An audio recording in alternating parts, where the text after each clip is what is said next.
بسم اللہ الرحمن الرحیم۔ السلام علیکم دوستو، میں Reet Saleem, welcome to my YouTube channel novel orchard. کیسے ہیں آپ سب لوگ؟ یہ تو گیس آج ہم نے ریڈ کرنا نیو ناول، تو اس سے پہلے اگر آپ نے میرے چینل ناول آرچڈ کو سبسکرائب نہیں کیا تو سبسکرائب کر لیں، ساتھ میں بیل آئکن بھی پریس کر لیں تاکہ آنے والی ویڈیو آپ کو ملتی رہے۔ ویڈیو کو لائک شیئر کمنٹ کرنا نہ بھولیں۔ چلتے ہیں ناول کی طرف۔ شہر میں کیاری میں ننے ننے پودے بھی لا کر چھانکنے لگے تھے۔ انہیں دیکھ کر ماورا نے اتنے زور سے نعرہ مستانہ بلند کیا کہ اندر سے ساری اور سامیہ دونوں باہر آ گئی۔ کیا ہوا ہے؟ سامیہ کچھ زیادہ ہی حواس باختہ ہو رہی تھی۔ یہ دیکھیں، میں نے جو پودے لگائے تھے وہ نکل آئے، وہ چیختے ہوئے بولی۔ یہ تو کمال ہو گیا، ورنہ تم جو پودے پہلے لگاتی تھی ان میں صرف گھاس ہی اگتی دیکھی ہے۔ سارے کہہ کر کھٹ کھٹ کرتی اندر چلی گئی۔ مارے خفت کے ماورا کا گلابی چہرہ لال ہو گیا۔ اتنی محنت سے اس نے 3 دن لگا کر یہ کیاریاں بنائی تھی، اسے تو کیاری میں بیج ڈالنے کے بعد نیند نہیں آئی تھی۔ اسے شدت سے پودوں کے نکلنے کا انتظار تھا۔ ساریہ کے طنز پر سیانی سی ہنسی ہنس کر رہ گئی۔ گھر کی ایک بھی سائڈ پر اچھی خاصی زمین پھالتو پڑی ہوئی تھی۔ لاپرواہی کے پاس یہاں 12 میں سے 8 مہینوں میں لمبی لمبی گھاس اور چھاڑ جھنکار دکھائی دیتے تھے۔ ماورا نے گزشتہ ماہ اس حصے کو دیکھ کر پودے لگانے کا ایک عظیم الشان منصوبہ بنایا۔ اس طرح کے منصوبے پہلے بھی بناتی رہتی تھی، مگر حال وہی ہوتا تھا جو بجٹ آنے کے بعد متوسط طبقے کا ہوتا تھا۔ پچھلے سال اس نے لان میں اپنے پسندیدہ پھولوں کے پودے لگائے تھے، مگر وہاں گلاب موتی کی جگہ گھاس اگ گئی تھی۔ اس پر اس نے دوبارہ نئی ذوق و شوق سے سبزیوں کے بیج ڈالے اور 20-22 دن کے انتظار کے بعد آج کیاری میں سے ہریالی جھانکنے لگی، جسے دیکھتے ہوئے خوشی سے چیخ پڑی۔ ذیان بھی اس کا شور سن کر باہر آ گیا۔ صورتحال جان کر اس کی شکل بینگن جیسی ہوگی۔ اماں کم تھی جب ماورا صاحبہ بھی میدان عمل میں آ گئی۔ سبزیاں کھا کھا کر میری تو صحت کا ستیاناش ہو گیا۔ ہفتے کو ٹینڈے گوشت، اتوار کو لوکی، سوموار کو کریلے، منگل بھنڈی قیمہ، بدھ کدو کا بھرتا اور جمعرات جمعے کو سترنگی سبزیاں پکائی جاتی ہیں۔ مجھے تو خواب میں بھی لوکی، کدو، بھنڈی اور ٹینڈے نظر آنے لگے ہیں۔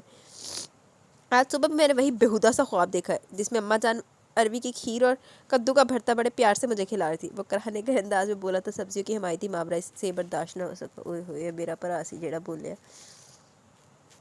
میرا بھی سبزیوں سے خدا واسطے کا بیر ہے۔ I am totally non veg. تم جو روز آلو کے فرنچ فرائز اور رول بنوا کر کھاتے ہو وہ بھی اماں نے بڑی محنت سے لگائے ہیں، جو تم بغیر ڈکار کے ہضم کر جاتے ہو۔ اگر بازار سے خرید کر لانا پڑے نا سب کچھ تو عقل ٹھکانے آ جائے تمہاری۔ یاد ہے گزشتہ سال پیاز کا کیسا بحران رہا، کچھ سے چند ہفتے 40 روپے کلو تک قیمت چلی گئی تھی۔ یہ گھر کی تازہ سبزیاں بازار کی بادی سبزی سے بہتر ہے۔ وہ تقریر کے انداز میں ہاتھ لہرا لہرا کر بولی تھی۔ ذیشان نے کھسک جانے میں عافیت سمجھی۔ بڑی ممانی نے اپنے سپوت کی بزدلی دیکھ کر زور سے پاؤں پٹکے۔ ماورا سے وہ حد درجہ نالا اور بیزار تھی، کام وام تو کچھ کرتی نہ تھی، الٹا اماں جان کی حمایت حاصل تھی۔ اماں جان یعنی ان کی ساس اس عمر میں بھی گھر کی کرتا دھرتا تھی، اس لیے وہ زبان بندی پر مجبور تھی۔ ایک ان پر ہی کیا موقوف کچھ افراد کو چھوڑ کر سارے گھر کا ہی حال تھا۔ بہرحال ماورا طاقتور تھی، کسی سپر پاور کی طرح۔ وہ اماں جان کی حمایت کی وجہ سے اس کے ہر انداز سے حکمرانہ کیفیت جھانکتی تھی، جبکہ اس کی والدہ شمسہ بیچاری اندر اندر ماورا کے ان تیوروں سے خائف رہتی تھی۔ کئی بار وہ اسے سمجھا چکی تھی، مگر ماورا کے تو سمجھ اس چکنے گھڑے پر کسی بات کا اثر نہ ہوتا تھا، یا سرنڈر ہونا اس کی فطرت کے خلاف تھا۔ پھر اماں جان تھی جو اس کی ہر خطا کو بچی یہ کہہ کر درگزر کر دیتی، اور اب ایسی خطاؤں کو اپنا حق سمجھ کر دانستہ کرتی۔ پڑھائی سے بھی اسے خاص دلچسپی نہ تھی۔ ایف اے تو جیسے تیسے کر لیا 3rd ڈویژن میں، مگر اب 3rd ایئر میں کامیاب ہونا اسے محال لگنے لگا۔ حالانکہ گھر میں ایک اعلیٰ قابل استاد اسے ٹیوشن دینے آتا تھا۔ کئی بار فیصل نے چاہا کہ ماورا کو پڑھانے کی بجائے موت کے کنویں میں سائیکل چلانے لگے۔ اوئے ہوئے، مگر ماورا کے بڑے ماموں اس کی اس کوشش کو ناکام بنا دیتے۔ آخر کو وہ اس کے عزیز ترین دوست کا بیٹا تھا، پھر شریف النفس اور باکردار نوجوان تھا۔ ایسا استاد ماورا کو کہاں ملنا تھا جس کی نالائکی اور کوڑ مغزی پہ اسے کرارا سا ہاتھ دل چاہنے کے باوجود بھی رسید نہ کر سکتا۔ ماورا کو پڑھا پڑھا کر اس کا اپنا دماغ جیسے خالی ہونے لگا تھا۔ اس بار اس کا پکا ارادہ تھا ماورا پاس ہو یا فیل وہ آگے سے نہیں پڑھائے گا۔ اوئے ہوئے، میں فیصلہ دکھ سمجھ سکنی ہے، کیونکہ میں جن اسٹوڈنٹس کو پڑھا رہی ہوں نا، کبھی کبھی میرا بھی حال یہی ہوتا ہے فیصل والا۔ شمسہ کو ماورا کی نالائکی پر بہت غصہ آتا ہے۔ جس طرح اماں جان اس پر اپنی محبت اور دولت ضائع کری تھی، اسے وہ اکثر فکر مند ہو جاتی تھی۔ خود اپنے زمانے میں دوران تعلیم وہ ہونہار طالبہ تھی، ماورا پتہ نہیں کس پر چلی گئی تھی جو کوڑ مغزی میں کے میدان میں اس کی ناک کٹوانے پر تلی تھی۔ در حقیقت اسے اماں جان کے مشاغل سے لگاؤ سا ہو چلا تھا، اس لیے گزشتہ 1 سال سے یہ سوچ چڑھ رہا تھا۔ بیبی آپی بیمہ اپنے اہل و عیال کے آئی ہوئی تھی۔ ماورا کی ان کے بچوں سے بہت دوستی تھی، اس لیے بہت خوش تھی، کیونکہ ان کے ساتھ کھیلنے اور روب جمانے میں اسے بہت مزہ آتا تھا۔ اب بھی ولید اس کا ماموں زاد 2 بار اسے ٹیوشن پڑھانے والے سر فیصل کی آمد کی اطلاع دے چکا تھا، مگر وہ اصلی ٹھٹائی سے بہری بن گئی تھی۔ ہاں تمہیں کیا سنا رہی تھی؟ وہ ولید کو باہر نکال کر انم اور گوشی کی طرف مڑی۔ آپی وہی ہم یار ہیں تمہارے۔ انم کی یادداشت غضب کی تھی۔ ماورا نے تھپ لگا کر اسے داد دی اور دوبارہ سر اور لے کے ساتھ شروع ہو گئی۔ اوئے ہوئے، ہم یار ہیں تمہارے بیچتے ہیں غبارے، ہم سے لیا کرو، ہم سے لیا کرو، اگر نہ لینے ہو تو ایک دن پہلے کہہ دیا کرو، مگر ہم سے لیا کرو۔ انور گوشی تالیاں پیٹ رہی تھی، مابرا آنکھ بند کی عظیم گلوکارہ بنی ہوئی تھی۔ ولید تیسری بار بلانے آیا تو اس کا موڈ اور بھی خراب ہو گیا۔ وہ جارحانہ انداز میں اٹھی اور لائبریری میں آگے کیونکہ فیصلے سے یہیں پڑھاتا تھا۔ سر دیکھیں میں کتنی کمزور ہو گئی، باقاعدگی سے وٹامنس لیتی ہوں، گلیکسی پلس 2 ساشے روزانہ پانی میں ڈال کر پیتی ہوں۔ اس نے اپنی نازک کلائی تلوار کے انداز میں فیصل کے سامنے لہرائی تو اس اپنی ناگواری نہ چھپا سکا۔ اس کا پڑھائی کے ساتھ کیا تعلق ہے؟ سر وہی تعلق ہے جو پودے کا مٹی کے ساتھ ہے، جو چولی کا دامن کے ساتھ ہے۔ سر پڑھ پڑھ کر میری تو صحت تباہ ہوگی، رات کو 12 بجے کے بعد سوتی ہوں، دیکھیں آنکھیں نیند کی کمی کے بعد آنکھوں کے گرد ہلکے۔ وہ نادیدہ ہلکے سے دکھانے کے لیے آگے جھک گئی تو فیصل نے سر پیچھے کر لیا، ورنہ ٹکراؤ یہ کہ نہیں تھا۔ پتہ نہیں وہ باقی بے وقوفتیاں بنتی تھی، اسے جتنی دیر وہ پڑھاتا یوں لگتا ہے جیسے تنے میں رسے میں چل رہا ہو۔ اب گرا کہ تب گرا، لیکن ابھی تک تو گرنے کی نوبت نہیں آئی تھی۔ اس وقت اسے پوری سنجیدگی سے بادشاہت کی قسمیں پڑھا رہا تھا جب اس نے تیسری بار پوچھا، سر یہ غیر آئینی بادشاہت کیا ہوتی ہے؟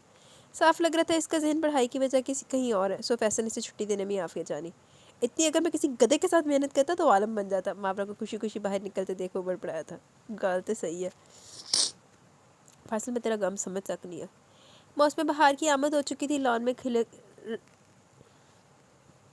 رنگ کے دل فریب پھول اور تازہ تازہ سبزہ اس کے محنت کا واضح ثبوت تھا۔ یار یہ پتہ نہیں پی ڈی ایف کو کیا دورہ پڑا ہوا ہے، کئی کتے سجے پاسے اڈیا ہوا ہے، تھوڑی چھوڑے ورڈ کتے تھلے اڈے ہوئے کتے کھبے پاسے اڈے ہوئے، تو that is technical fault not mine. March کا اختتامی اشرہ چل رہا تھا، خلاف معمول بارشوں کی وجہ سے رات اچھی خاصی ٹھنڈی ہو جاتی تھی، صبح بھی یہی عالم ہوتا تھا، جو دن بڑھتا موسم خوشگوار ہونے لگتا۔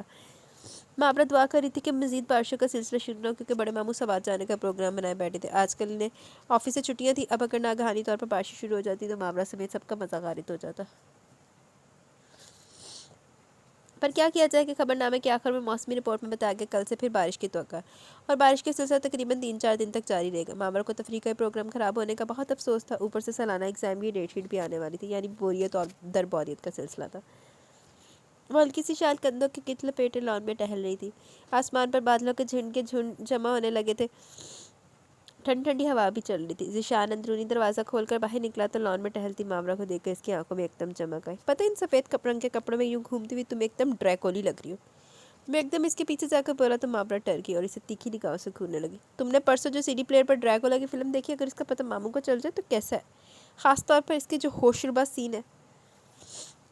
وہ دانت پیستے ہوئے بولی تھی۔ تو تمہیں کیسے پتہ لگا؟ چلا؟ وہ ہکلانے لگا۔ ایک تو کم بخت پوری جاسوس تھی، اس نے اپنے نئی سیکیورٹی انتظامات بڑے سخت رکھے تھے، پھر بھی جانے سے کیسے خبر ہوگی تھی۔ ایک بار پہلے بھی اس نے اس ٹائپ کی فلم دیکھی تھی تو ماورا نے ابو کو بتا دیا، 1 کی 4 لگا کر، جو ابد 2 ماہ تک سزا کے طور پر اس کا جیب خرچ بن رہا تھا۔ میرے اپنے سورسز ہیں، وہ بیزاری سے بولی۔ دیکھو پلیز ماورا، ابو جان کو کچھ مت بتانا، وہ التجائی انداز میں بولا تو ماورا دل میں بہت خوشی ہوئی، یعنی اس کی دھمکی کام کر گئی۔ حالانکہ اس نے صرف اس سی ڈی ڈسک پر ڈریکولا کی تصویر دیکھی تھی۔ بڑے ماموں اس معاملے میں بہت سخت اخلاقیات و اصول کے پابند، وہ اس طرح اپنی اولاد کو بھی دیکھنا چاہتے تھے، پر بظاہر ان کے سامنے مؤدب ان کی اولاد ان کی غیر موجودگی میں ان کے اصول و نظریات کا مذاق اڑاتی تھی۔ وہ تمام شوق پورے کرتی جو عثمان اکرام کے نزدیک قابل مذمت تھے۔ اچھا نہیں بتاتی، مگر اس کے لیے تمہیں میرا ایک کام کرنا ہوگا، وہ خالص تاجرانہ انداز میں بولی۔ مجھے 500 روپیہ فوراً چاہیے، وہ کراہ کر رہ گیا۔ اچھا کل لے لینا۔ ذیشان کا منہ لٹک گیا، وہ آیا تو کسی اور کام کے لیے تھا، پر کیا پتہ تھا کہ ہم ماورا سے بلیک میلنگ کا شکار کرنے کے لیے بیٹھی ہوگی۔ اس کا ارادہ تھا کہ آج ہر حال میں ماورا کو بتا کرے گا کہ اسے سچ مچ ماورا سے محبت ہوگی۔ وہ نیا نیا جوان ہوا تھا اور محبت کرنا ہر نوجوان کی طرح اپنا پیدائشی حق تصور کرتا تھا۔ ماورا کے دلیرانہ انداز سے اندر ہی اندر خائف سا رہتا تھا، پر اس کا دل کا کیا کیا جائے جو اس دلیرانہ ڈر ماورا کو پسند کرنے لگا تھا۔ وہ دونوں تقریباً ہم عمر تھے۔ ماورا کی طرح ذیشان بھی پڑھائی میں اوسط درجے کا طالب علم تھا، آئے دن اس کی شکایتیں گھر والوں تک پہنچتی رہتی تھی۔ بارش تھمی تو ماورا ٹیرس پر آگئی، آدھا دھڑ ریلنگ سے نیچے لٹکا وہ سامنے والے سمیر مرزا کے گھر کا تماشا دیکھ رہی تھی۔ نیچے برآمدے میں کھڑی شمسا اسے دیکھ کر دہل سی گئی، اسے آواز دی، پر وہ سنی انسنی کر گئی۔ سفیر مرزا نے چند دن پہلے دوسری شادی کی تھی۔ سمیر مرزا نے چند دن پہلے دوسری شادی کی تھی۔ اب آئے روز ماورا کو مفت شور دیکھنے کو مل رہے تھے۔ مرزا کی پہلی بیوی کو سوکن کا وجود پسند نہیں تھا، دونوں محاذوں سے روز گولہ باری ہوتی اور ماورا محظوظ ہوتی، اسے سب بڑا دلچسپ لگتا تھا۔ تبھی تو سارا وقت ٹیرس پر کھڑی مرزا کے گھر کو گھورتی رہتی۔ شمسا نے کئی بار پیار سے اور غصے سے بھی کہا کہ یوں مت ان کے گھر میں ٹانگ چھانگ کیا کرو، ان کے سامنے وہ سارت مندی سے سر ہلا دیتی، پر کرتی وہی جو اس کے جی میں آتا۔ مرزا کی دونوں بیوی اندر چلی گئی تو مامرا کی دلچسپی بھی ختم ہو گئی۔ وہ وہاں سے ہٹ کر دوسری طرف آگئی۔ سڑک کے پار دائیں ہاتھ پر طویل قطار میں بنگلے بنے ہوئے تھے، انہی میں ایک سفید اور نیلے رنگ کے امتزاج کے ماربل سے بنا گھر اسے بڑا بھلا سا لگتا تھا۔ کریم کلر کے گیٹ پر باوردی وہ حافظ پہرا دیتا نظر آ رہا تھا۔ ٹیرس سے لان اور برآمدہ واضح دکھائی دیتے تھے۔ اس وقت ایک نوجوان اسی بنگلے میں موجود مابرا کی مہویت کو نوٹ کر رہا تھا۔ اس حسینہ دل نواز پر اچانک اس کی نظر پڑی اور گویا جم کر رہ گئی۔ مابرا نے بھی دیکھ لیا، تبھی برا سا منہ بنا کر نیچے اترے۔ چند منٹ بعد وہ سب بھول بھال گئی۔ کیڑا نوجوان ہے؟ بڑے معمول ممانی سمیت اماں جان بھی بہت خوش تھی، کیونکہ لندن سے حماد اکرام کل واپس آ رہا تھا، ہارٹ سرجن کی ڈگری سمیت۔ مابرا کو تو اس کی شکل بھی بھول ہی گئی تھی، کیونکہ جب سے وہ یہاں سے گیا تھا تو وہ 8ویں جماعت کی طالبہ تھی۔ سب تجسس تھا کہ حماد بھائی کی شکل کیسی ہوگی۔ ایئرپورٹ سے جلوس کی شکل میں وہ گھر پہنچے اور بڑی محبت سے سب سے ملا۔ مابرا کو دیکھ کر اس نے بڑی گرم جوشی کا اظہار کیا۔ مابرا تم 5 برسوں میں کچھ زیادہ بڑی نہیں ہو گئی ہو؟ اسے بغور دیکھتے ہوئے بولا تو مابرا ہنس دی۔ حماد کیوں لگا جیسے جل ترنگ بن اٹھے ہو۔ اس نے گہری نگاہ سے بے خبری کے موسم میں لپٹی مابرا کا جائزہ لیا۔ پھپھو شمسا حماد کے آگے مابرا کی عادت و نالائکی کا رونا رو رہی تھی، جس پر وہ دھیرے دھیرے مسکرا رہا تھا۔ امینو گندی فطرت دار لگ رہی ہے، پتہ نہیں کیوں نظر صحیح نہیں لگ رہی تھی۔ حماد بھائی کے آنے کی خوشی میں مامرا نے ٹیوشن سے اکٹھی 3 چھٹیاں کی تو فیصل کا پارا چڑھ گیا۔ آج بھی اس کی ذات پر جیسے وہ سو احسان کرتی۔ لائبریری میں داخل ہوئی تو فیصل جلا بھونا بیٹھا ہوا تھا۔ مس مابرا، آپ کو پڑھائی کی کوئی ضرورت نہیں ہے، اسے دیکھتے ہی غصے سے بولا۔ جی سر، میں بھی یہی کہتی ہوں، مجھے پڑھائی وڑھائی کی کیا ضرورت ہے، یہ چھوٹے چھوٹے کام میرے بس کے نہیں ہیں، ہم تو بڑے بڑے کام کریں گے۔ سر، آپ کو جھینگے پکڑنے آتے ہیں کیا؟ آپ کو پتہ ہے نرگسی کوفتے کیسے بنائے جاتے ہیں؟ مابرا کے اہمکانہ سوالات اور بے سروپا باتوں پہ اس کا جی چاہا کاش وہ یہاں سے بیٹھے بیٹھے غائب ہو جائے۔ دل پر زبر کرتے ہوئے ڈانٹ ٹپٹ کر 1.5 گھنٹہ اس کے ساتھ مغز ماری کرتا رہا۔ شکر ہے شکل سے پیدا لڑکی کے پاس سائنس کے سبجیکٹ نہیں ہے، ورنہ شاید مجھے گدو بندر کا رخ کرنا پڑتا۔ اس نے دل میں سوچا۔ آج کل وہ CSS کا امتحان لینے کی تیاری کرتا۔ اس کے عصمت ماموں اس کے آئیڈیل تھے۔ ان کے اپیئر ہونے کے بعد اسے بھی شوق چڑھا تھا CSS کرنے کا۔ وہ ٹریننگ مکمل کرنے کے بعد آج کل راولپنڈی میں پوسٹڈ تھے۔ محکمے کی طرف سے گھر اور ملازم سمیت گاڑی بھی ملی تھی۔ ویکینڈ پر وہ ان کی طرف بھی چکر لگا لیتے تھے۔ فیصل اور عصمت ماموں کی عمر میں صرف 7 سال کا فرق تھا، مگر ان کے لیے انداز اور روب کی وجہ سے ان سے مروب سا رہتا۔ حالانکہ ویسے بڑی نرمی اور شائستگی سے پیش آتے، اپنی طرف سے حتی المکان بے تکلفی برتنے کی کوشش کرتے، مگر فیصل ان سے کبھی بھی بے تکلفی سے پیش نہیں آتا۔ بے حد احترام تھا ان کا اس کے دل میں۔ صدر بازار سے حماد نے مابرا کے لیے بہت زبردست شاپنگ کی۔ وہ تو دیکھ دیکھ کر خوش ہو رہی تھی، ہمارے سے بہت توجہ دیتا تھا، کتنی دیر سے باتیں کرتے رہتا اور اسے کالج بھی ڈراپ کر دیتا۔ بڑی ممانی کو حماد کی توجہ کھٹک سی رہی تھی، لیکن ابھی تک اس کا اظہار کرنے کی انہوں نے غلطی نہیں کی۔ چھوٹی ممانی اندر ہی اندر گھل رہی تھی کہ حماد نے ان کی سامیہ کو بالکل توجہ کے قابل نہیں جانا۔ آخر کو جوان بیٹی کی ماں تھی، ان کی سوچ فطری تھی۔ احمد اکرام کے 2 بیٹے اور 1 بیٹی تھی۔ بیٹی کی شادی انہوں نے خاندان میں کی تھی، جبکہ بیٹی شمسا کی شادی خاندان سے باہر طے پائی۔ وہ بڑی خوبی اور ہنر والی باسلیقہ خاموش طبع لڑکی تھی۔ تو پھر گندی اولاد کے دے تو چلی گئی شمسا دی۔ کوئی بھی گھرانہ اسے بڑی خوشی سے اپنی گھر کی بہو بنا سکتا تھا۔ یہ قرعہ نوید حسن کے نام نکلا۔ بڑی دھوم دھام سے دونوں کی شادی ہوئی۔ شادی شدہ زندگی کے آغاز میں شمسا پر یہ تکلیف دہ انکشاف ہوا کہ نوید کی رضامندی شادی میں شامل نہیں تھی۔ وہ ہمارے بندے اس سے برداشت کر رہے تھے کسی ناگوار بوجھ کی طرح۔ شادی کے 1.5 سال بعد بچی کے باپ بن گئے۔ ادھر شمسا کے سسر کا انتقال ہوا، ادھر نوید نے سارے لحاظ پر لائے طاق رکھتے ہوئے اسے طلاق نامہ تھما دیا۔ لاکھ لعنت پھر دیتے۔ اس صدمے سے احمد اکرام جابر نہ ہو سکے۔ وہ تو سلیقہ بانو نے ہمت و حوصلہ پکڑا اور شمسا کے سر پر گھنی چھاؤں بن گئی۔ انہوں نے بیٹی اور بہوؤں کو برابر کے حقوق دیے۔ انہیں اپنی نواسی سے بہت پیار تھا، جو بڑی ہوتی گئی محبت بڑھتی گئی۔ دیکھا جائے تو اس طلاق میں شمسا کا کوئی قصور نہیں تھا، مگر ملنے جلنے والے ہمدردی میں دل کو چھید ڈالتے تھے۔ مابرا اب جب خاندانی تقریبات میں شرکت کرتی تو طنز آمیز ہمدردی میں لپٹی باتیں اس کے کانوں تک بھی پہنچتی۔ ماں کی کم گوئی شرافت بھی گناہ ٹھہری تھی، کیونکہ ملنے جلنے والے یہی کہتے شمسا تو نیری اللہ کی گائے ہے۔ نوید حسن سے لڑ جھگڑ کر اپنے بچے کے حقوق پورے کرواتی، کیوں چپ چاپ مشق ستم بنی رہی۔ مابرا کو باتیں شرمندگی میں مبتلا کرتی تھی، کسی ناکردہ جرم کا احساس دلاتی۔ یہیں سے اس میں انقلاب آیا اور وہ یکسر بدلی ہوئی مابرا کے روپ میں سامنے آئی۔ بچے بڑے اس کے منہ لگنے سے ڈرنے لگے، نہ جانے کا وہ 2 کوڑی کا کر کے رکھتے۔ وہ ہر روز خود صحت کرتے سوتی کہ اسے اپنی ماں کی طرح نہیں بننا، اپنی ماں کی طرح نہیں بننا۔ ان سے بالکل مختلف انداز میں حالات کا مقابلہ کرنا تھا۔ وہ نہیں جانتی تھی کہ لائف سٹائل اپنا کر وہ اس نے کتنی مخالفتیں مول لے لی ہیں۔ ادھر ذیشان کو بھی اچانک انکشاف ہوا کہ مابرا سے اسے طوفانی محبت ہوگی، مگر اظہار محبت کرنے کی اس میں سکت ہی نہیں تھی، کیونکہ اسے کچھ بعید نہ تھا کہ نہ جانے اس کا کیا حال کرتی۔ وہ جب اسے دیکھتا وہ بے اختیار دل میں سوچ کر رہ جاتا۔ مابرا کو دیکھ کر بے اختیار ٹھنڈی اس کے لبوں سے خارج ہو جاتی۔ اسے معلوم تھا کہ امی تو مابرا کا نام بھی سننا پسند ہی کرتی ہے۔ انہیں سے بے پناہ بیٹھ تھا اور ذیشان کو بھی نفرت کا زہر پلانے کی کوشش کرتی رہتی، مگر کیا کیا جائے، اس زہر نے اس پر ذرا بھی اثر نہ کیا، بلکہ الٹا صاب ہو گیا اور مابرا کو دن رات اپنی دلہن کے روپ صورت میں دیکھتا۔ ان خیالوں کو سچ مچ میں حقیقت میں بدلنا چاہتا تھا۔ چلو دیکھنے ہیں۔ نشان صاحب بھی آ گئے تے ادھر حماد صاحب بھی آ گئے۔ حماد آج کل مابرا کو خصوصی توجہ دے رہا تھا، اپنا کلینک اسٹیبلش کروانے کا کام فی الحال التوا میں ڈال دیا۔ مابرا اپنی اس اہمیت پر پھولے نہیں سمارتی، حماد کے کہنے پر جیسے تیسے پڑھائی میں بھی دلچسپی لے رہی تھی، لیکن ساتھ میں دوسری سرگرمیاں بھی جاری تھی۔ اس وقت بھی وہ دھوپ میں کھڑی لان کی سمت تنقیدی نگاہوں سے دیکھ رہی تھی، دونوں ہاتھ کمر پر ٹکائے، دوپٹہ لاپرواہی سے گردن کے گرد رسی کی صورت میں لپیٹے، ایک پاؤں کو آہستہ آہستہ زمین پر مارتے ہوئے مزلی لاپرواہی کا اشتہار لگ رہی تھی۔ ہمارا اپنے کمرے کی کھڑکی سے کھڑا اسے بڑے غور سے دیکھ رہا تھا۔ مابرا نے کاٹن کے ہلکے سے کپڑے پہنے ہوئے تھے جس میں سے دھوپ گزر کر مابرا کو ماورا عیسیٰ بنا رہی تھی۔ حماد نے مابرا کو بڑی حیرت اور رال ٹپکاتی نگاہوں سے گھورا۔ فیصل کے آنے پر وہ اندر چلی گئی تو حماد بھی کچھ سوچتے ہوئے کھڑکی سے ہٹ گئے۔ میں کیا سی نا گندی انسان تھی نا، نظر آنی صحیح نہیں کوئی ہم جیسا، زیر لب گنگناتے اس نے لائبریری کا رخ کیا جہاں فیصل صبر کی تصویر بنا اس کا انتظار کر رہا تھا۔ اوئے ہوئے، فیصل نے بہت صبر دا امتحان لندی ہے۔ ماورا دوپٹہ ٹھیک طرح سے اڑے۔ ماورا کی اس لاپرواہی پر اس کا جی چاہا کم از کم ایک زوردار جھاپڑی سے رسید کرے۔ ماورا کو دیکھتے ہیں جانے کہ اس کا دل چاہتا کہ پندوں نے سائے کے دریا بہا دے۔ اس نے فیصل کے لہجے کی غیر معمولی سختی پر اسے حیرت و خفگی سے دیکھا، مگر کچھ بولے بغیر دوپٹہ اچھی طرح پھیلا کے لے لیا۔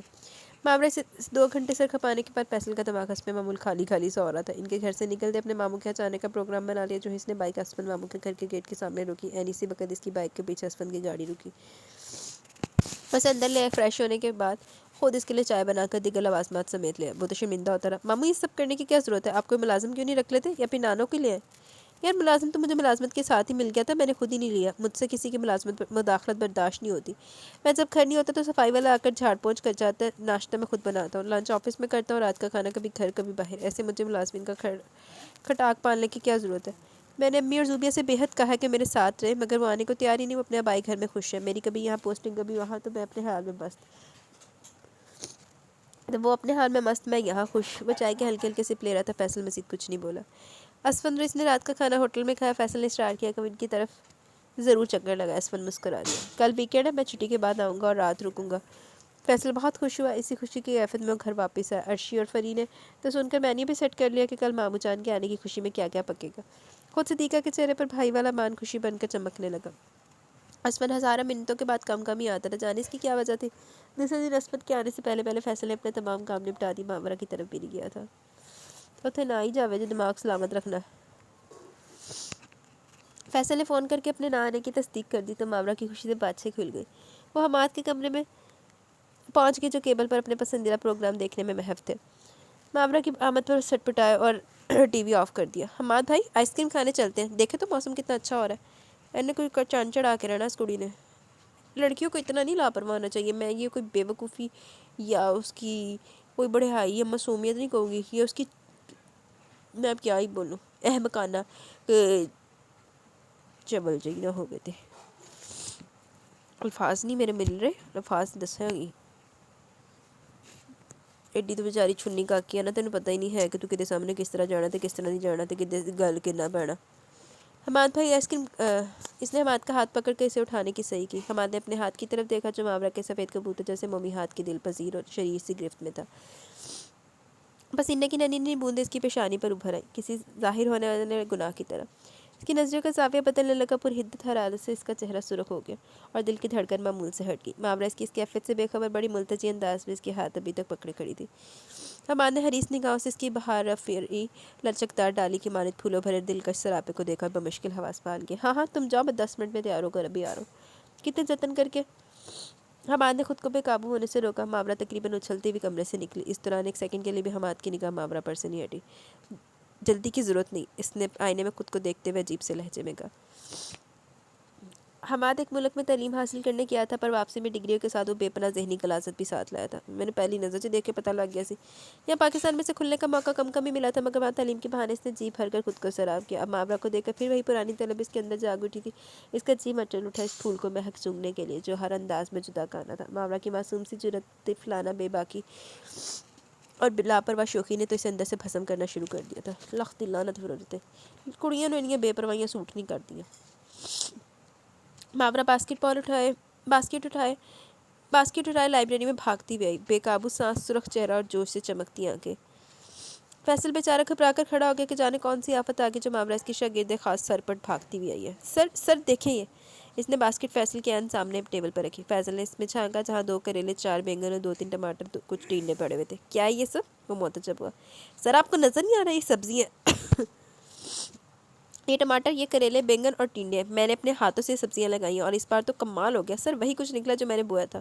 وہ جوش سے ہاتھ لہرا کر تقریر کرنے کے والے انداز میں بولی۔ مس ماورا، میں آپ کو پڑھانے آیا ہوں، سبزیوں کو معائنہ کرنے نہیں۔ آپ کو پڑھا کر میرا دماغ خالی ہو گیا، مگر آپ ہے کہ بہرحال یہ آخری مہینہ ہے، اس کے بعد میں اپنے ایگزام کی تیاری کر رہا ہوں۔ ہائے سچ سر؟ حسب عادت ماورا نے خوشی میں اونچی آواز میں کہا تو فیصل خون کے گھونٹ پی کر رہ گیا، پر دل میں کہے بغیر نہ رہ سکا۔ وہ شخص بڑا بد نصیب ہوگا جس کے پلے ماورا بندھے گی، بیچارہ ساری عمر بولنے کو ترسے گا اور سر پر ہاتھ رکھ کر روئے گا اپنے نصیب کو۔ فیصل صاحب کہتے تو ہی نہ تلا گو جاوے۔ کم و بیش ایسے خیالات بڑی چھوٹی ممانی کے بھی ماورا کے بارے میں تھے، لیکن ان کی سوچ کا انداز ہاستانہ تھا۔ انہیں لگتا تھا ماورا کی غیر معمولی توجہ اور مراد حاصل کر کے ان کا حق مارا، ان کے شوہروں پر قبضہ کر لیا۔ ماورا کے تو فرشتوں کو بھی اس انداز سے فکر کی خبر نہیں تھی۔ شمسا الگ اس کی طرف سے پریشان سی تھی۔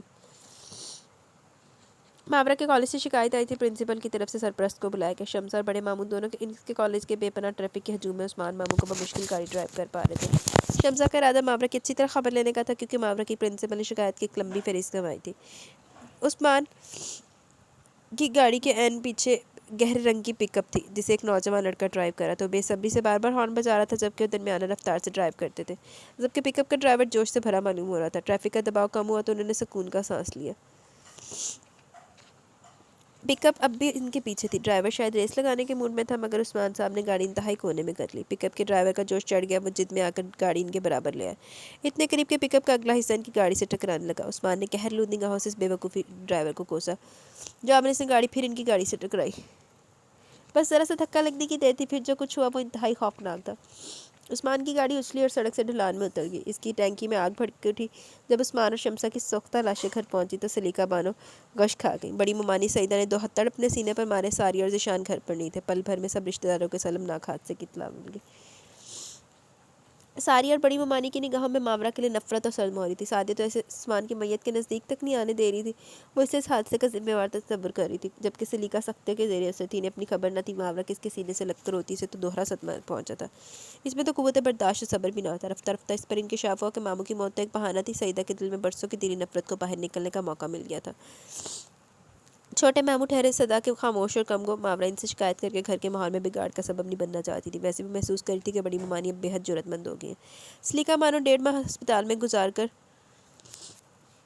گھر آئی تو ڈاکٹر نے کہا کہ صدمے نے ان کا دماغ کے نازک اور حساس حصوں کو بری طرح نقصان پہنچا ہے، اس لیے ان کے اس کرائسس سے باہر نکلنے کے امکان نہ ہونے کے برابر ہے۔ ویسے بھی عمر کے آخری حصے میں تھی، جب بیماری اور صدمات کے خلاف قوت مدافعت نہ ہونے کے برابر رہ جاتی ہے۔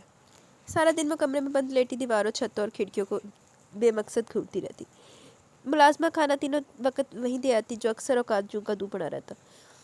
وہ ماورا کو بھی خالی خالی سپاٹ نگاہوں سے دیکھتی جسے پہلی بار دیکھا۔ ان نظروں میں شناسائی اور اپنائیت کی کوئی رمق نہیں ہوتی۔ ایسے میں ماورا کا جی چاہتا وہ زور زور سے روئے، چیخے، چلائے۔ وہ اس توجہ دیتے وجود پر ماحول میں یکایک اجنبی کیوں ہو گئی تھی؟ ممانی نے اس سے کیوں بیر باندھ لیا؟ چھوٹے ماموں کیوں خاموش تھے؟ نانوں کو یہ سرد مہر کر دینے والی بیماری کیوں لگی تھی؟ اس کے پاس اتنے کیوں جمع ہو گئے جن کا جواب ڈھونڈنے سے وہ قاصر تھی؟ اس کی لاپرواہی شوخی اور جرأت رخصت ہونے کی تیاریوں میں تھی۔ ساریہ اس کی جامد خاموشی پر طنز بھری نگاہ ڈالنے سے باز نہیں آتی تھی۔ ذیشان کا دم غنیمت تھا، پر وہ ماں کے تیوروں سے خائف رہتا۔ ایسے میں ایک حماد بھائی تھے جسے شجر سایہ دار کی مانند لگتے۔ ماورا کا خیال تھا وہ اس کے واقعی ہمدرد و خیر خواہ ہے۔ چلو تو کبھی ڈسی جائیں گی تو پھر سارا آئیے گا۔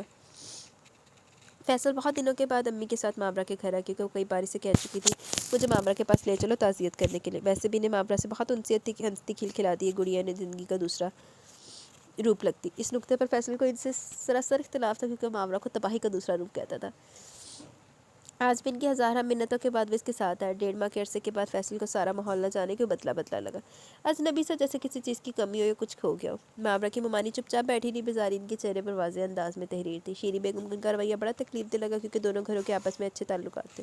پھر سعیدہ کی عجیب سی خاموشی بڑی تکلیف دہ لگ رہی تھی۔ تھوڑی دیر بیٹھنے کے بعد وہ لوٹ آئی ماورا سے ملے بغیر۔ میں خود بہت پریشان ہوں، جانے امی کو تم سے خدا واسطے کا بیر کیوں ہو گیا؟ یقین کرو ماورا، میرا دل بہت دکھی ہوتا ہے تمہیں تکلیف دیکھ کر میرا جی چاہتا ہے تمہارے سارے دکھوں کو سکھوں میں بدل دوں، اور ایک دن ایسا ضرور آئے گا ماورا، میں تمہیں خود سے بہت قریب محسوس کرنے لگا ہوں۔ ذیشان پلیز! بے اختیار اس کا ہاتھ ذیشان کے منہ کی طرف بڑھا، کسی کے سن جانے کے خوف سے اس کا سارا جسم کمان کی طرح تن گیا۔ ذیشان کیوں مجھے گھر سے نکلوانے کا ارادہ ہے؟ اگر کوئی ایسی ویسی بات ممانی کے کانوں تک چلی گی تو سمجھو میری خیر نہیں، پلیز یہاں سے چلے جاؤ۔ معمرہ کا لہجہ بہت افسردہ اور بوجھل تھا. انشاءاللہ تم اسی گھر میں رہوگی، میرا تم سے وعدہ ہے. میں امی سے کہہ دوں گا مجھے اگر شادی کرنی ہے تو صرف معمرہ سے. میں تمہارے ساری دنیا سے لڑ سکتا ہوں. ذیشان کا چہرہ جوش و جذبے سے سرخ ہو رہا تھا. ٹھیک ہے، میں ہی یہاں سے چلی جاتی ہوں. معمرہ کا لہجہ پر آگے کوئی اس طرف آ رہا تھا. ذیشان فوراً اس کے کمرے سے نکل گیا. آنے والے حماد بھائی تھے. معمرہ نے فوراً آنکھیں آستین سے رگڑی. چلو معمرہ، تمہیں لانگ ڈرائیو پر لے چلوں. میرا دل چاہ رہا، بہت دن سے کہیں جانا نہیں ہوا. 2.5 ماہ گزرنے کے باوجود ابھی تک کوئی نہ کوئی تعزیت و دعا کے لیے چلا آتا ہے. میں تو اکتا گیا ہوں یار. وہ اس کے نزدیک آ بیٹھے. اس کی سرخ آنکھیں دیکھ کر ایک لحظے کے لیے پریشان ہو گئے، پھر بڑے پیار سے اس کے کندھے پر ہاتھ رکھا. معمرہ، تمہاری آنکھیں سرخ کیوں ہو رہی ہیں؟ کسی نے کچھ کہا ہے تو مجھے بتاؤ، میں بھی خبر لیتا ہوں جا کر. ہاتھ اب آہستہ آہستہ اس کی پشت کو سہلا رہا تھا. نہیں ایسی کوئی بات نہیں ہے، بس ایسے ہی میرا دل بھرا ہے امی کو یاد کر کے. ان کے بپھرے تیور ملاحظہ کر کے وہ اندر ہی اندر ڈر سی گئی. ذیشان کے کچھ دیر قبل کہی جانے والی باتیں قصداً چھپا کے. معمرہ، اپنی خوبصورت آنکھوں پر یوں ظلم مت ٹھایا کرو. یہ رونے کے لیے نہیں بنی ہے، بلکہ تمہاری عمر تو خواب دیکھنے کی ہے، خوبصورت سنہرے خواب دیکھنے کی. تمہاری آنکھیں تو مجھے خواب نہ آشنا لگتی ہیں. اس کی گلابی پلکوں والی گہری گھور کالی آنکھوں میں جھانک رہے تھے اور ان کی بوجھل سی آنچیں معمرہ کے چہرے سے ٹکرا رہی تھی. وہ لڑکھڑا سی گئی تو حماد نے اسے فوراً تھام لیا. معمرہ، مجھے اجازت دو، میں ان آنکھوں میں خواب اور رنگ ہی رنگ بھر دوں. ان کا لہجہ از حد بوجھل ہو گیا تو معمرہ کا دل اتھل پتھل سا ہونے لگا. حماد بھائی آپ؟ حماد بھائی نہیں، صرف حماد. سمجھ گئی؟ آئندہ مجھے تم صرف حماد کہو گی. تمہارے منہ سے بھائی سچتا نہیں ہے. اس نے اس کی بات کاٹ دی جبکہ معمرہ اس کے الفاظ کی بھول بھلائیوں میں کھوئی ہوئی تھی. اب فوراً اٹھو، چینج کرو، باہر چلتے ہیں. انہوں نے اس کا بازو پکڑ کر اٹھایا تو توہن و کرہن معمرہ ان کے ساتھ جانے کے لیے تیار ہو گئی. بہت موڈ اور ترنگ میں نظر آ رہے تھے جبکہ بری طرح الجھی ہوئی تھی. مری روڈ پر واقع جیولرز بازار کے آگے بنے پارکنگ لاٹ میں انہوں نے جگہ دیکھ کر گاڑی پارک کی. معمرہ حماد کا اشارہ سمجھ کر اتر آئی. وہ ایک دکان میں گھس کے جہاں شوکیس میں سجے سونے کے دیدہ زیب ڈیزائن والے زیورات نگاہوں کو کھیرا کر رہے تھے، وہ پسند کرنے لگے. سیلز مین معمرہ کے آگے جویلری کے مختلف ڈبے نکال کر رکھ رہا تھا اور حیرتوں میں گھری ہوئی تھی. حماد بھائی اسے یہاں کیوں لائے تھے اور وہ زیورات پسند کیوں کروا رہے تھے؟ اسے اتنا کھل ہی نہیں رہا تھا. معمر کی طرف سے مسلسل عدم لا تعلقی اور عدم دلچسپی کے باعث انہوں نے خود ہی اس کے لیے ایک نازک سا بریسلیٹ اور انگوٹھی پسند کی، پھر اس کی ادائیگی کر کے باہر آ گئے. دونوں چیزیں ان کے ہاتھ میں تھی. معمرہ، تم اتنی چپ چپ کیوں تھی دکان میں؟ یہ جویلری تم نے پہننی ہے، میں نے نہیں. اب دیکھو کیسی ہے، میں نے مجبوراً اپنی پسند سے لی ہے. تم پہن کر دکھاؤ. مگر حماد بھائی، میں یہ سب نہیں لے سکتی. اتنی قیمتی جویلری او ہو تم سے زیادہ قیمتی نہیں ہے. ابھی تو اس سے زیادہ قیمتی جویلری لے کر دوں گا تمہیں. اب معمرہ اتنی بچی بھی نہ تھی کہ اس کے الفاظ کا مطلب اس کی سمجھ میں نہ تھا. حماد بھائی، آپ کو معلوم ہے آپ کیا کہہ رہے ہیں؟ صرف حماد، صرف حماد. میں جو کچھ کہہ رہا ہوں مجھے معلوم ہے. تمہاری رفاقت میری تمنا ہے. حماد بھائی، مجھے تو کچھ سمجھ نہیں آ رہا، پلیز گھر چلیے. وہ رونے لگی تو مجبوراً حماد کو گاڑی کا رخ گھر کی طرف موڑنا پڑا. اسے بہت بری طرح رونا آ رہا تھا. حماد بھائی کو تو اس نے اپنے تئیں بہت اونچی حیثیت دی ہوئی تھی. اس کی شخصیت کا سارا بھرم ٹوٹ پھوٹ چکا تھا. اس نے بریسلیٹ اور انگوٹھی کپڑوں والی الماری میں چھپا دی. اس کا جی چاہ رہا تھا خوب زور زور سے روئے. چوروں کی طرح اس نے نانوں کے کمرے کا رخ کیا. وہ پرسکون دواؤں کے ذریعے سے غنودگی میں تھی. تاحال ان کی پہلی والی کیفیت تھی. ناچار وہ دروازہ آہستگی سے بند کر کے لوٹ آئی تو واپسی میں راہداری ممانی سے سامنا ہو گیا. ان کی سرد نگاہیں سے جما کر رکھ دینے کے لیے کافی تھی. معمرہ، بی بی اتنی اونچی ہواؤں میں مت اڑو پروں کے بغیر. یہ کوشش اپنی جان لینے کے مترادف ہے. اس کا راستہ روک کے کھڑی سے کینہ توز نگاہوں سے دیکھ رہی تھی. معمرہ کی پیشانی پر پسینے کے قطرے بھرا ہوا تقریباً بھاگ کر اپنے کمرے میں واپس آئی. دروازہ اندر سے بولٹ کر لیا. کتنی دیر میں کھڑی وہ گہری سانسیں لیتی رہی. وہ شوق سی، بے فکر اور لاپرواہ نڈر سی معمرہ کہیں کھو چکی تھی. نام نہاد دلیری کا نقاب کب سے اتر چکا تھا. اگر اس میں اتنی ہمت ہوتی تو مانی کو ان کے ثبوتوں کی حقیقت نہ بتا دیتی. ماموں سے مدد کے لیے رجوع کرتی. گھر کی فضا میں ایک عجیب سا تناؤ محسوس کری تھی یا پھر اسے ایسا لگ رہا تھا چھوٹی مانی اور سامیہ مزید کھنجی کھنجی رہنے لگی تھی، جبکہ ان کے اس رویے کا جو کم از کم اس کی سمجھ سے باہر تھا.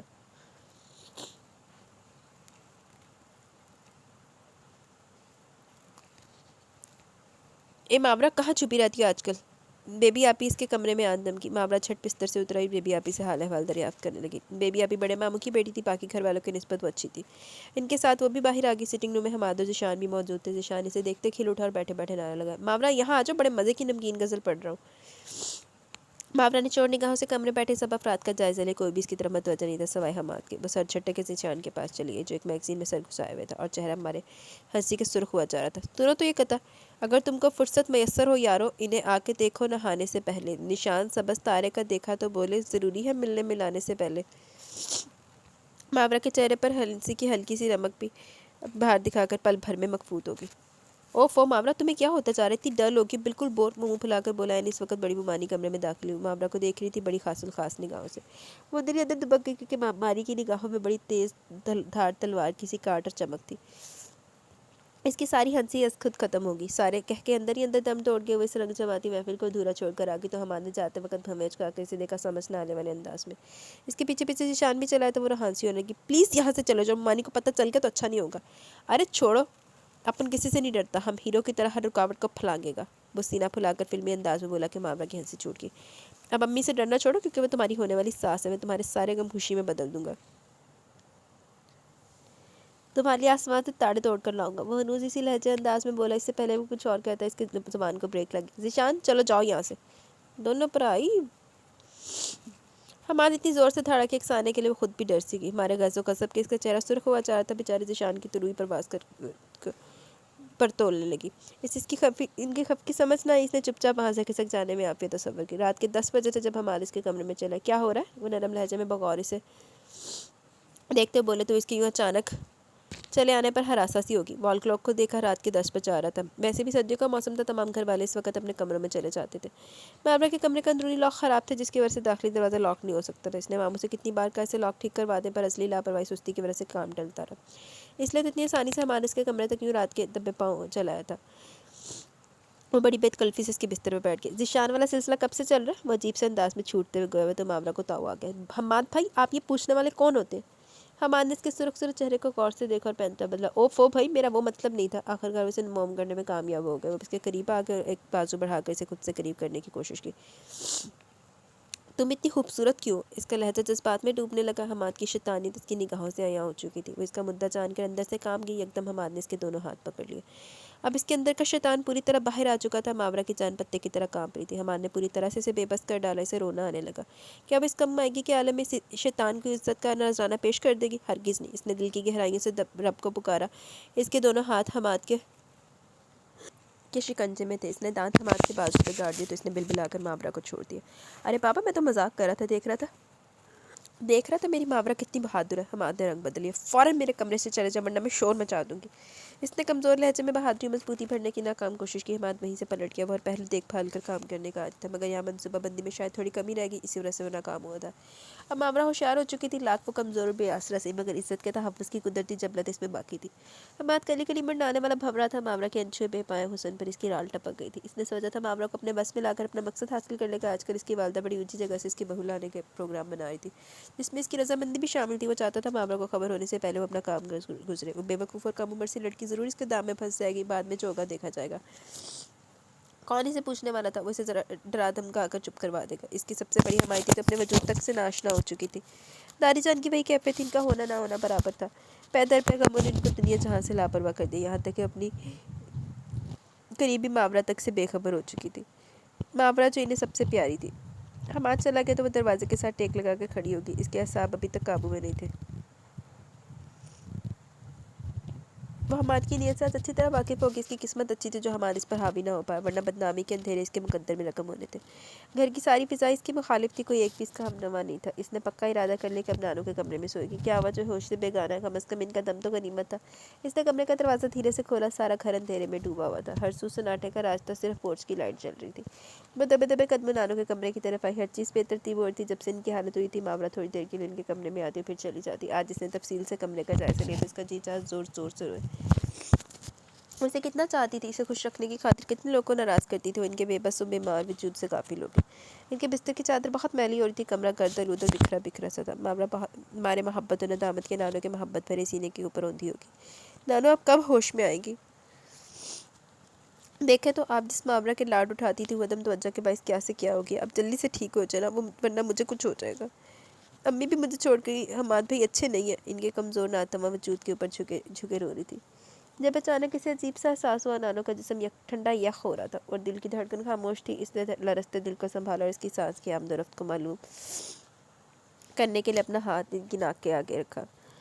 زندگی کب کی خاموش ہو چکی تھی، ماورا کو اپنے حلق سے نکلنے والی چیخوں پر کوئی اختیار نہ رہا، یہ حقیقت کا کڑوا گھونٹ بھی اسے پینا پڑا کہ اب نانو کو کبھی نہیں دیکھ سکے گی۔ ہوئے ہوئے ماورا نے بہت ہی پیڑی ہو رہی پیدر پہ۔ تعزیت کرنے والے ابتدائی دنوں میں تو تواتر سے آتے رہے، 15 دن کے بعد 40واں کروایا گیا تو یہ سلسلہ بھی ختم ہو گیا۔ ماورا کو اب سب سے خوف آنے لگا، وہ کونے خدروں میں چھپنے کے بہانے ڈھونڈتی، بڑی ممانی کے نام سے اس کی روح قضا ہو جاتی، وہ ایسے کیا ہو گئی تھی، پراطمان اور ڈر معاورہ کہیں کھو گئی تھی. ادھر سے شان نے حماقت بھرا اعلان کر دیا وہ معاورہ سے شادی کرنا چاہتا ہے. حماد کے سینے پر سانپ لوٹ گیا. اب گھر بھر میں اس کی مخالفت کی مہم چل رہی تھی.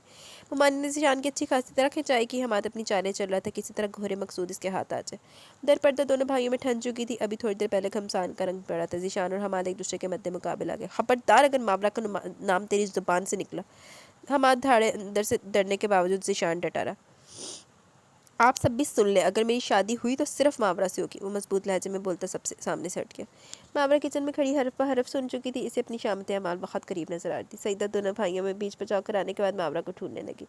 ان کے تیور بہت خراب تھے. اسے کچن میں دیکھ کر ان کی آنکھوں میں لہو اترا. تم کیا سمجھتی ہو دونوں بھائیوں کو ایک دوسرے کے خلاف کر کے تم اپنا مقصد حاصل کرو گی؟ ہرگز نہیں. اماں مٹی ہو چکی ہے جس کے بلبوتے پر تم شیر بنی ہوئی تھی. اب سب کچھ میرے ہاتھ میں. تم مجھے ہرانا چاہتی ہو. تم پہلے بھی مجھے ہراتی رہی ہو. تمہاری نانی تمہیں مجھ پر فوقیت دیتی تھی. بولتے بولتے ان کا لہجہ جنونی و وحشیانہ ہو گیا. حماد اور ذیشان دونوں تمہاری اسیر ہیں. تم ان کی صورت میں یہاں میری راجدھانی میں حکومت کرنا چاہتی ہو. ایسا کبھی نہیں ہوگا.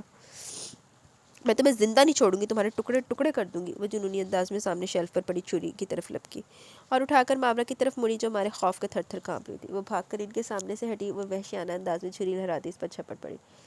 اس نے ان کا وار روکنا چاہا. اسی کوشش میں چھری اس کے بازو پر لگی. بڑے جد و جہد کے بعد وہ بھاگ کر ان کے نرگے سے نکلی.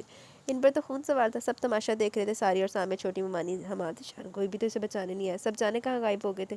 ادھر ممانی پر جنون سوار تھا. کہیں بھی چائے پناہ نہ تھی. وہ کچن سے نکل کر اندھا دھند بیرونی گیٹ کی طرف بھاگی.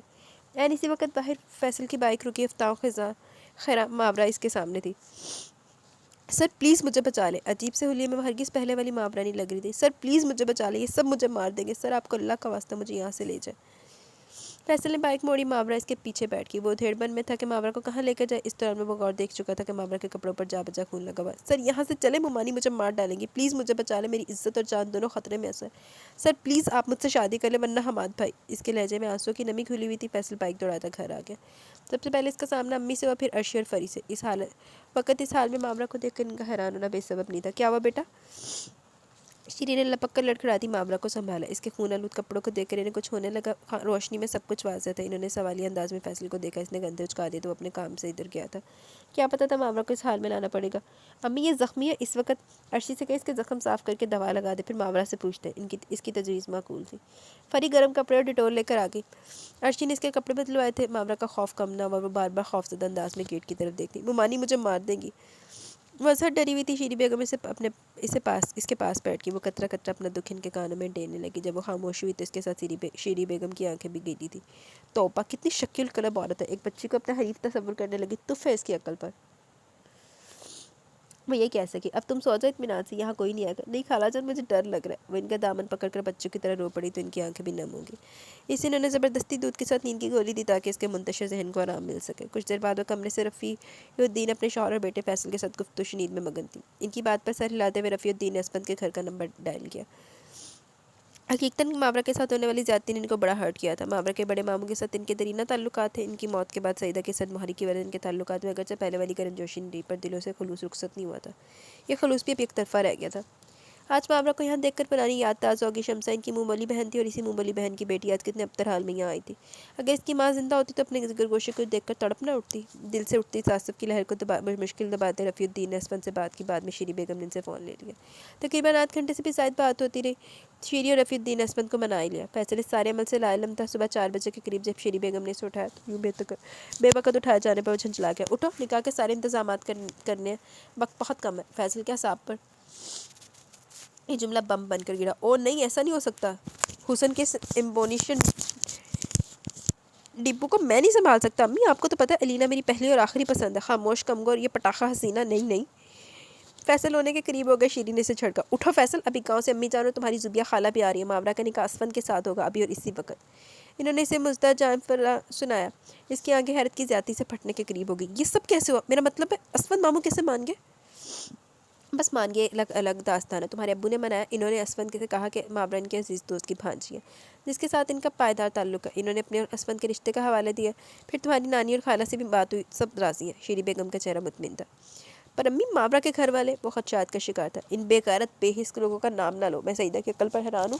بچی کو جان سے مارنے کی کوشش کی ہے. انہیں کیا پرواہ ہوگی بلکہ الٹا شکر کیا ہوگا. جان خود بخود چھوٹ کی.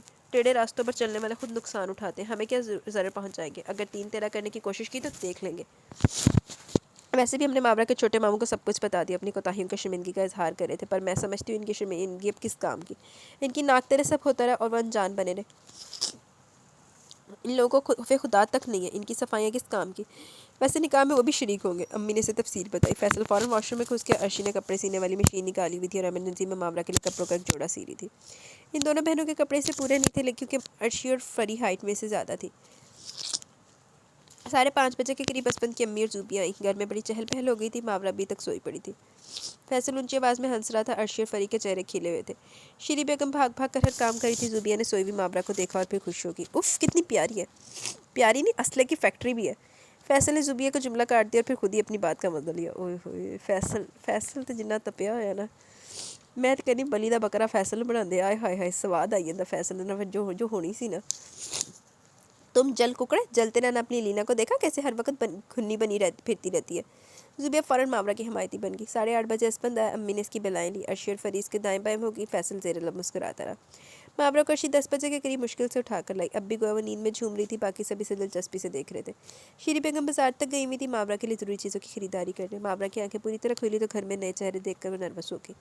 عرشی کی لمبی قمیض اور شلوار پہنے بہت ہونک لگ رہی تھی، پھر کل کے واقعات کا بھی اثر تھا۔ اسفن کی امی نے اسے پاس بٹھا لیا۔ ماشاءاللہ چشمے بددور، کیسے ناشکرے لوگ ہیں۔ انہوں نے اس کی تعریف کرنے کے ساتھ کسی کو کوسا تو ماورا چکنی ہوگی۔ یا اللہ یہ سب کون ہے؟ رات کو جب میں آئی تو کوئی نہیں تھا، رات یہ سب زمین سے اگئی کیا یہ ممانی کے بھیجے ہوئے جاسوس تو نہیں؟ امکانہ سا خیال آیا تو وہ خوفزدہ ہوگی۔ فیصل نے اس کے چہرے سے اندازہ لگا لیا کہ وہ کیا سوچ رہی ہے۔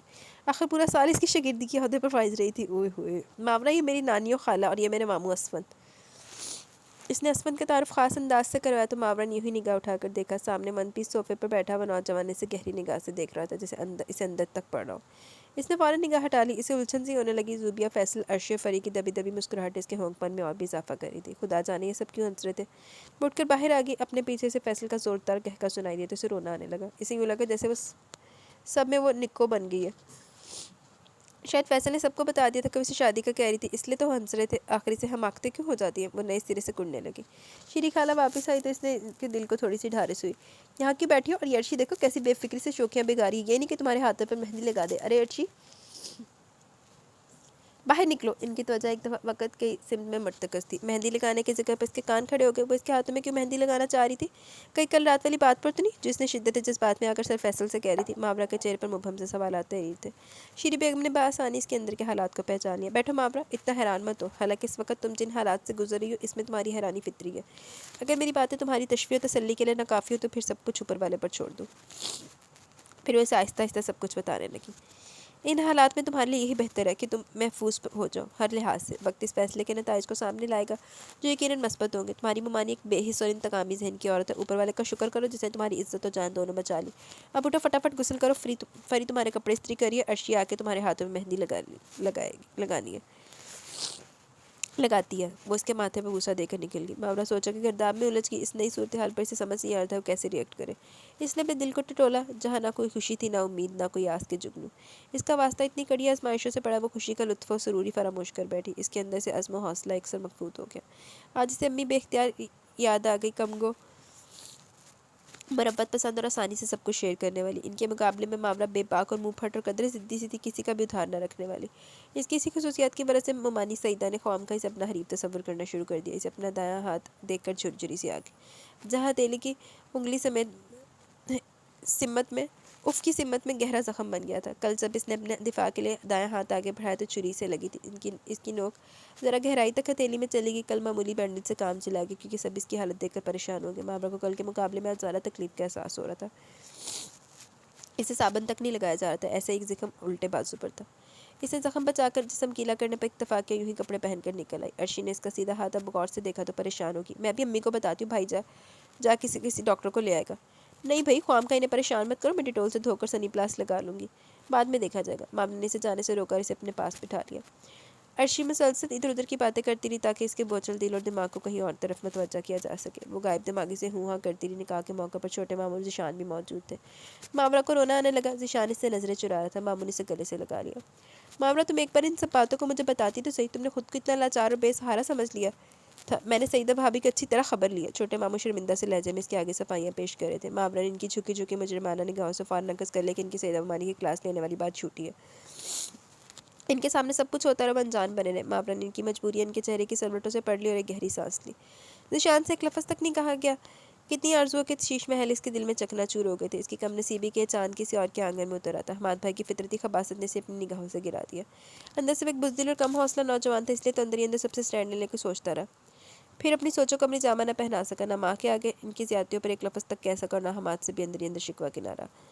آج ماورا کو دیکھ کر اس کے جی چاہا کہ خود کو شوٹ کر لے۔ کارلا یوں شاید اپنی طرف سے سب کی زیادتیوں کا کفارہ ادا کر دے۔ کاش یہ اتنا ہی آسان ہوتا جتنا اس نے سوچا ہوا تھا۔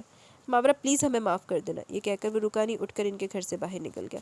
وہ ماورا کا مزید سامنا نہیں کرنا چاہتا تھا، کرنے کی پوزیشن میں نہیں تھا۔ اس کے رخسار پر آنسوں کی ایک لکیر سی بنتی جا رہی تھی۔ میں مرد ہو کر رو رہا ہوں، اس نے خود سے گویا سوال کیا۔ نہیں، میں ماورا کو کھونے پر رو رہا ہوں، اس نے شرٹ کی آستین سے آنکھیں رگڑی۔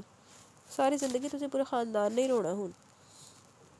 سعیدہ ممانی کو شیری بیگم نے فون کر کے ماورا کے نکاح میں شریک ہونے کی دعوت دی تو چند سیکنڈ کے لیے ہکا بکا ہوگی، پھر ہسٹیریکل ہونے لگی، چیخ چیخ کر ماورا کو گالیاں دینے لگی۔ ان کی بلند کرختہ آواز شیری بیگم کے کانوں کے پردے پھاڑنے لگی تو انہوں نے فون بند کر دیا۔ سچ شکر کہ ماورا کے نکاح پر نہیں آئی۔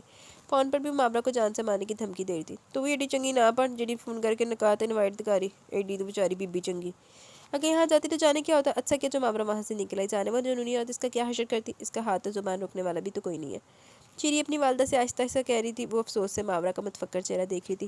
چیخ چیخ کی آواز بے اختیار اس کے منہ سے نکل رہی تھی۔ وہ پرانے وقتوں کی سادہ مزاج مخلص خاتون تھی، انہیں ماورا سے سچ مچ ہمدردی ہوگی۔ نکاح کے بعد ماورا کے ماموں بھی چلے گئے۔ شیری بیگم دوبارہ بازار کی، ماورا کے لیے ریڈی میڈ سوٹ لینے۔ اس دوران فیصل کو پوری طرح بولنے کا موقع مل گیا، جسے اسپن سے کوئی جھجک نہیں آ رہی تھی۔ ماموں، یہ ماورا بہت نالائق ہے، ایمان سے پڑھائی کے دوران میرا سر کھا جاتی تھی، اتنا زیادہ بولتی ہے کہ بس اس کے لگائے کے پودوں میں بیگن کی جگہ آلو، کریلے کی جگہ دھنیا اگاتا ہے۔ ویسے آپس کی بات ہے، ماورا کے لگائے کے پودوں میں گھاس پھوس زیادہ اگتا ہے۔ مجھے تو سوچ سوچ کر ہول اٹھ رہے کہ آپ ماورا نابی حسن کے امبونیشن ڈبو کو کیسے سنبھال پائیں گے۔ بس جیسی شکل بنائے مسکراہٹ دبا کر کہہ رہا تھا۔ اسون اس کی شرارت بھام گیا۔ بڑوں بڑوں کو سدھارا، اخلاقیات کی الف بے سکھائی ہے، پھر یہ بہت زبردستی آپا نے میرے سر منڈی اٹھانا تو پڑے گا۔ تمہیں کیا بتاؤں آپا نے مجھے کون کون سی قسمیں دی ہیں، اتنے فوائد گنوائے کہ شمار نہیں۔ اگر میں اس لڑکی سے شادی کروں تو مجھے دنیا پہ جنت کی بشارت مل جائے گی، میری آنکھ پت سمجھ جائے گی، وغیرہ وغیرہ۔ جس طرح تم بتا رہی ہو تب تو مجھے محترمہ اتنی قابل احترام رحم نہیں لے۔ اس کے سٹائل میں بولے تو فیصل مسکرانے لگا۔ انتہائی احمق ہے یہ ماورا، کتنی بار ذیشان کو میرے سامنے بلیک میل کیا اس نے، چند گنے چنے لوگوں سے بہت محبت و توجہ وصول کی، اور اب اس کی قیمت ادا کر رہی ہے۔ آخر میں فیصل بہت افسردہ ہو گیا۔ ماورا میں لوگوں کو سمجھنے کی صلاحیت ہی نہیں ہے، وہ ان سے ڈیل نہیں کر سکتی۔ اس عقل کی پہلی سیڑھی پر پہنچنے کے لیے کچھ عرصہ درکار ہوگا۔ ہو سکتا ہے کبھی کبھی آپ کو احساس ہو کہ ماورا آپ کی آئیڈل ہم سفر نہیں، پر میں یہ دعوے سے کہہ سکتا ہوں کہ بہت خالص اور کھلے دل کی ہے، اپنی ہر چیز میں دوسروں کو شریک کر لیتی ہے، یہاں تک کہ اگر آپ نے دوسری تیسری شادی بھی کر لی تو ماورا انہیں بھی اپنی راجدھانی میں شریک کر لے گی۔ کہہ کر وہ خود ہی ہنس پڑا۔ کبھی اس کی عادت اور لاپرواہیوں پر میں کوڑا کرتا تھا، پر آج مجھے اس پر ترس آ رہا ہے، وہ بالکل مجھے عرشی فری کی دوسری تصویر لگ رہی ہے۔ اور آپ ٹھہرے پنکچول اور ڈسپلن بندے، اور ماورا فیصل سر جھکا کر سوچنے کی اداکاری کرنے لگا تو اسفن نے اسے تھپ لگائی۔ یہ تم اس کی حمایت کر رہے ہو یا تنقید؟